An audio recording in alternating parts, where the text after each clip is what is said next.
Bu ilk fuar. Uluslararası bir niteliği var. Bu anlamda çeşitli etkinlikler ve programlar da yer alıyor fuarın içerisinde. Hem bir fuar, hem bir kongre, hem de bir festival buluşması niteliğinde sanki bir karnaval havasında planlanmış bir organizasyon. Bu çerçevede de yoğunluğun sebebinde bütün Mardin kamuoyu, kurum ve kuruluşların bu işi sahiplenmesi, ya biz fuar firmasından daha çok Mardin bu fuar benim fuarım demesinden kaynaklı.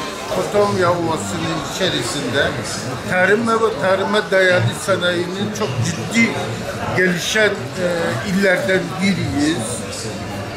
Yıllarca 25-26 yıllık iş hayatında hep hayal ettiğimiz bir şeydir. Yani Mardin sanayicisi, iş adamı, tarıma ve tarıma dayalı bir organizasyonla böyle güzel bir gıda fuarın açılmasını elbette biz iş camiası olarak ciddi olarak bir sevinç içerisindeyiz. Fuar çok güzel bir şey. Malımızı tanıtıyoruz. Bu inşallah gelecek dönemde bize özel bir fuar yeri yapılacak. Daha güzel olur. Sene yapılması gereken bir şey. Mardin için çok olumlu bir davranış.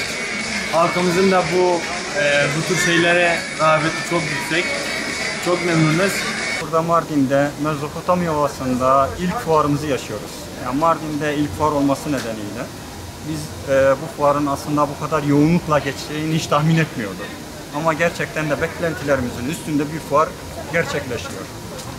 Burada gerek organizasyon olarak gerek de kurum amirlerimiz, özellikle Vali Bey, Kaymakam Bey'in desteği bu noktada had safhada. Dolayısıyla bu fuarın verimliliği açısından son derece memnunuz.